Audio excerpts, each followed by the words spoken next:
Otzdarva. Some of you might have heard of him, some of you might not have.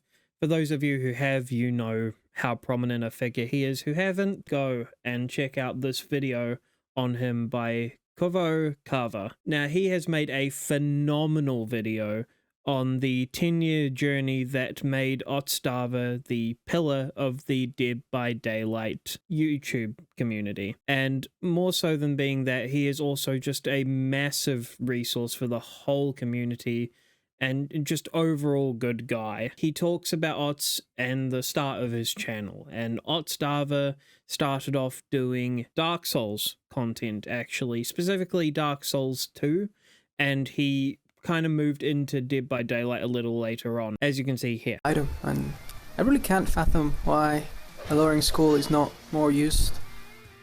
Long before he was a master of the entity's realm, Alex, better known as Otzdarva, a gamer from Spain, started his content journey in a very different world, one defined by crushing difficulty and cryptic lore. His first YouTube videos, popping up around 2013, weren't all about generators and hooks, they were about bonfires and bosses. He cut his teeth on the Souls series, Dark Souls, Demon Souls, and their unforgiving cousins.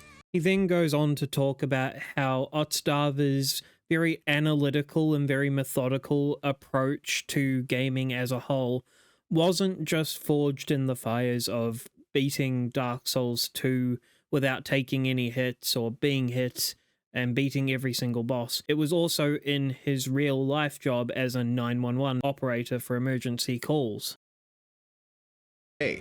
This focus on analysis, however, wasn't just forged in-game. For a time, he worked the stressful job of a 911 emergency operator, a role that demanded composure under extreme pressure, a skill that he still uses to this very day. Using his steadfast composure, he did what most people wouldn't be willing to do. He poured hundreds of hours into mapping enemy patterns and charting the safest paths, all for the singular goal of perfect gameplay. He wasn't just playing games, he was deconstructing them piece by piece until every secret was laid bare. He then goes on to explain and talk about how Otz got into Dead by Daylight, whenabouts he did, and how he sort of felt about it. Also, the overall internet sentiment at that stage in the internet's history, where asymmetric horror was the big new thing on the block. By 2017, a new obsession was taking over the gaming world: asymmetric horror. After years dedicated to the lonely challenges of Souls games and a short, successful detour into PlayerUnknown's Battlegrounds, Otzdarva stepped into the fog. He had started streaming on Twitch back in July 2015, but it was Dead by Daylight that would kick his growth into overdrive. He even created a second YouTube channel specifically for his Dead by Daylight content, aptly named Not Otzdarva.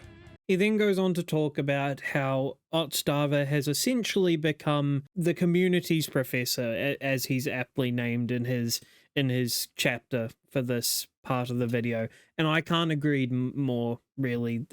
The limits that this man is willing to go to give you and I the ability to make the correct choices for any game that you're going to play of Dead by Daylight is absurd. The 11-hour, fully edited videos that are just of him describing each perk or add-on or just something to do with the game that you just ordinarily would not see from a community member from a game, really. This balanced perspective is especially clear in his debate-style discussion videos with fellow content creator True Talent. While the Dead by Daylight community is often sharply divided between killer mains and survivor mains, Otz navigates these conversations with a well-researched, unbiased approach, earning respect from both sides for his willingness to hear different viewpoints and find common ground.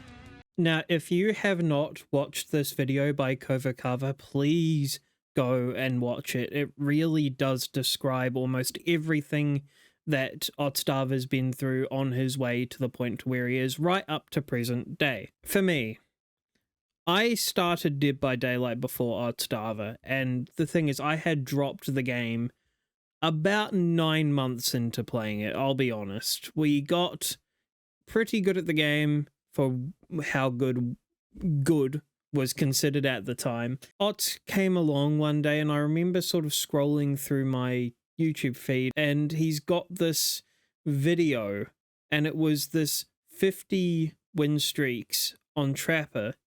And I looked at that and I thought, that's diabolical. You're having a laugh. And I watched him do it. And the whole time he is explaining exactly how he is playing his character, why he's doing the things he's doing, and immediately I realize this is someone special. This is a person to subscribe to. It is really hard to earn a subscription from me. I don't subscribe to people. I don't, like, by nature. In fact, I'm pretty sure if you look at my subscriptions, I don't know if you guys can even see that, but I'm only subscribed to like 20 people, and they're all people who really put up something interesting for me to be willing to subscribe to them. And Otz just floored me that day. I still remember I was just laying there in bed watching this video, and this guy is just taking the weakest killer in the game to these players and winning. And it was like nothing I'd ever seen before. The other thing I can also firmly say is that if Otz was not making content on YouTube currently, I myself would not have ever picked up Dead by Daylight again. I would not be playing it casually even today. Most of the reasons I come back to Dead by Daylight from my extensive hiatuses is because I see an Otz video and he does something interesting. There is a actual Otzdarva effect in the community. You all know it. Everyone knows it. And seriously, like, Otz, if you by some miracle managed to watch this video, thank you for everything you've done, man, for the community. It's your commitment to the cause is, I mean, in a word, it's outrageous. You know, like it's insane. You go further than I've ever seen anyone else go for their communities. Gaming communities, no one really goes as far as you. And I'm a part of a lot of gaming communities. A lot of us are. And we all still crawl our way back to old Otzdarva to watch 11 hours of why perks are bad or good. So thanks for that. Seriously, you're a legend of the community. Anyways, that's about it. I'll catch you guys on the next one. See ya.